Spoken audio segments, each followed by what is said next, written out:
So we are in the middle of quite a heat wave here. It's been really hot, really humid, and you know, we don't really love to cook indoors when it's like that. So we are gonna mix up some pizza dough today, and we're gonna make some wood-fired pizzas outside on our Uni pizza oven. And I'm gonna walk you through some of our favorite pizza combos, and I'm gonna show you our pizza recipe, our pizza dough recipe.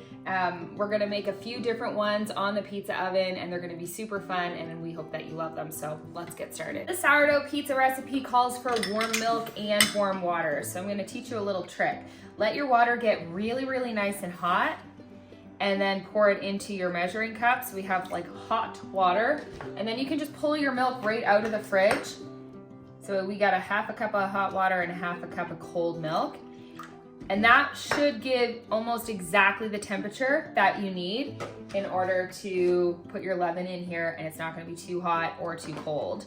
And it just saves you kind of heating your milk up on the stove. So as always, if I only need half a cup, I like to use my sourdough starter. So this is ready to be fed. I'm gonna dump off half a cup from this, and then I'll just feed it back into the same jar. I show that in a different video, and I demonstrate how I do that, but it's just a nice way to get some active discard. So I like using active discard, or even making a leaven for this recipe, because it just ferments and it rises so much nicer, and you have like this really beautiful fluffy pizza crust. So if you feed your sourdough starter the way that I feed mine, you should have exactly half a cup in this and still some left over to feed it and keep it going.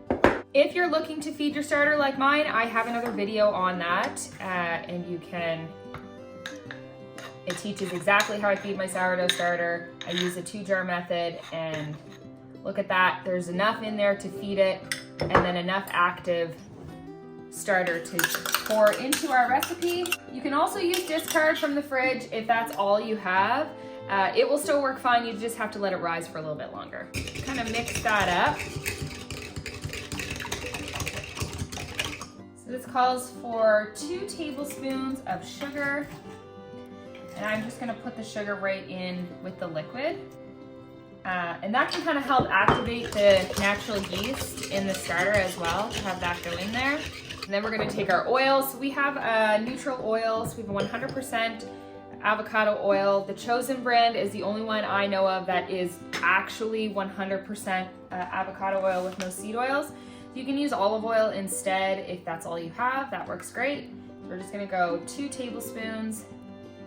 I'm just using a high protein flour from Milanese. It is their organic Sutton flour blend is what this one is. So 2.5 cups. So we got our salt and our flour, and we're just gonna mix that all up. And you'll know as you're mixing it, again, if you have a mixer, you can use that.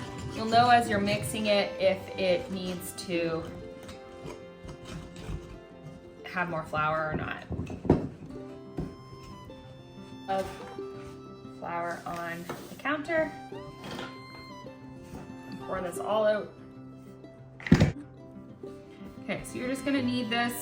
This actually doesn't need a lot more flour. It always depends on the thickness of your discard. So where we used a really thick active starter, it needs less flour. If you're going to use a discard from the fridge that's a little soupier, then you may have to add that extra half a cup of flour. So we want to knead this until it is nice and smooth on the top and feels nice and soft. And then instead of putting it back into this bowl, or you could if you scraped it out, I like to put a little bit of oil in a separate bowl. And we're just gonna kind of coat that in oil. And then we're gonna cover this up and leave it on the counter to ferment. So it will depend, obviously, how thick and active your discard was and how long you're going to ferment it. So I'm gonna actually probably leave this here most of the day, probably 4 or 5 hours, and then we will make our pizzas out of it.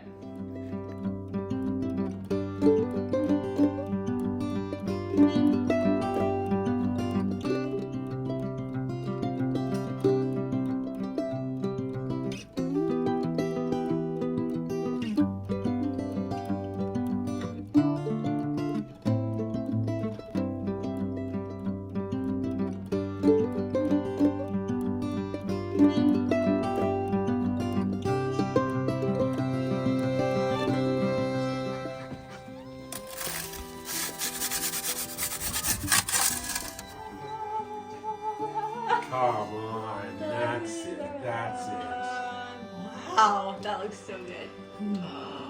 It's a cheese string.